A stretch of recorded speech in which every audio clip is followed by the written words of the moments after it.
Greetings and bienvenue, midnight crew. Thank you for returning to this broadcast, and welcome to new viewers joining us for the first time. If you like a video, then feel free to subscribe. It's hard to believe at some point that Egypt wasn't a war-torn hellhole, and people could travel across the desert by camel on expeditions. Well, that's what my father did. In the late 80s he traveled the world, and one of his destinations was Egypt. My father loved his adventure, trying to live like he was in a movie, so naturally he wanted to cross the desert, from Egypt to Niger. But, if that went smoothly, he wouldn't have the story to tell. My father has told me this countless times, however he never changes or exaggerates what happened. For 10 years, every detail, every sequence of events, it was all the same, and he swears on his mother's grave he speaks the truth. Now that we have context, I'll green text the rest, since it's much easier and enjoyable to read than a wall of text. Be father in Egypt in late 80s. Decide to cross desert because adventure action man. Finds a guide, is accompanied by one other tourist with the same goal, Brock. The three head out like the wise men once did, slowly riding camels through Sahara heat, chatting among each other. Guide knows decent English, lots of tourists want to cross the desert apparently. Getting late, decide to stop for sleep and food. Stop and set up camp, fire, tents, etc. The three of them sit by the fire, and Dad, being Dad, asks if the guide knows and spooky tales. Guide laughs, tells typical tourist mummy bullshit, Brock and Dad and Guide laughing together over it. Brock says after laughing hard, "No, seriously though, is there anything out here you fear? Besides criminals?" Guide kind of perks up and shrugs, says he has encountered something once or twice. Talks about the Lord of Sand.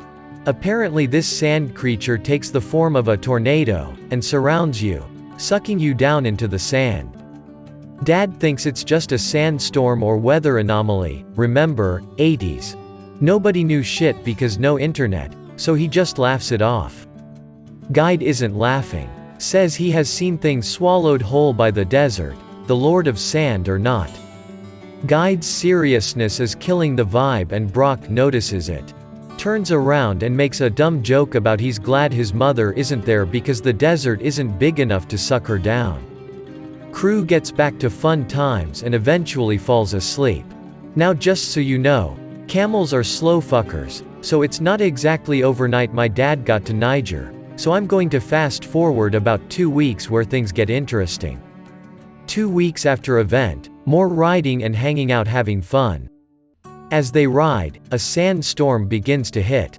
By now they've experienced a few, so it's no big deal, but it seems confined almost. Guide says he feels him coming. Pulls out a handgun. Dad thinks what the fuck is he going to do against a sand tornado with a gun? Brock asks him what the fuck is he going to do against a sand tornado with a gun?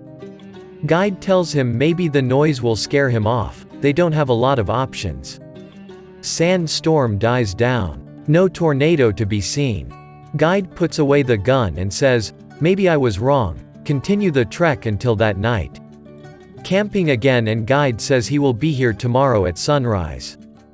Dad and Brock kind of getting annoyed, tell the guide to stop trying to spook them. Guide again gets serious, almost upset, and tells them not to shrug off what he feels. Guide talks about his super feel powers or some shit, knows when the sandstorm will hit. Brock and Dad roll their eyes and call his bluff, ask him when the sandstorm will hit. Guide says sunrise, light sandstorm, break, light again, he arrives. Brock and Dad say K and go to bed.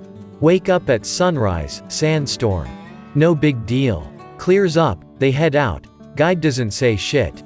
Another light sandstorm. Brock and Dad kind of weirded out. Storm stops and Guide says, "Here." Looks at Brock and tosses him the gun. "He's after you too, you need it more."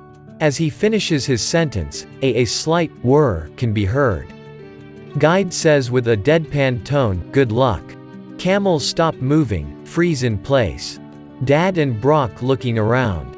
Dad gets knocked off camel by a strong wind. Mind instantly jumps to Lord of Sand. Brock sees this, fires gun in the air and looks around. Brock suddenly knocked off too. Guide and camels don't move. Sand tornado appears about 50 feet away and beelines for Dad. Brock shoots at it, tornado stops and charges at Brock. Brock backs up, tornado catches up to him. Starts swirling around him, cutting his skin as he begins to scream. Like some kind of crazy action hero movie, he stops screaming as the sand tears him apart. Raises his gun to his head. I'm going out on my own terms, not down to hell with you. Motherfucker shoots himself in the head and tornado vanishes. Dad runs to Brock's body, clearly dead. Screams at the guide for help. Guide tells him to get on the camel before he comes back. Dad doesn't know what to do. He knows they can't take Brock with them, he's dead weight and will just decay. Dad at this point realizes Guide isn't fucking around, gets on his camel and they start moving again. Dad keeps looking back and seeing Brock's body, wishing he could do more. Guide notices and tells my dad the sentence he says he hears every time he dreams about Brock. Brock now belongs to the desert.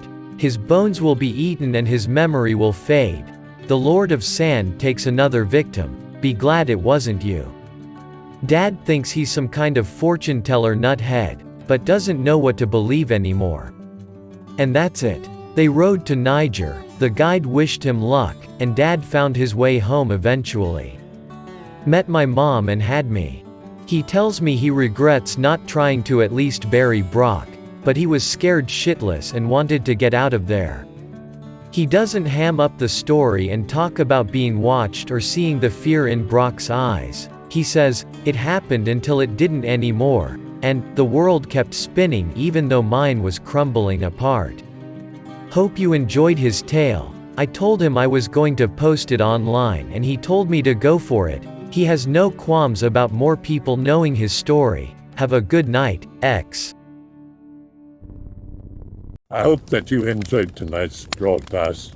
If you enjoyed tonight's story, then please subscribe to the channel as more Greentext will appear daily.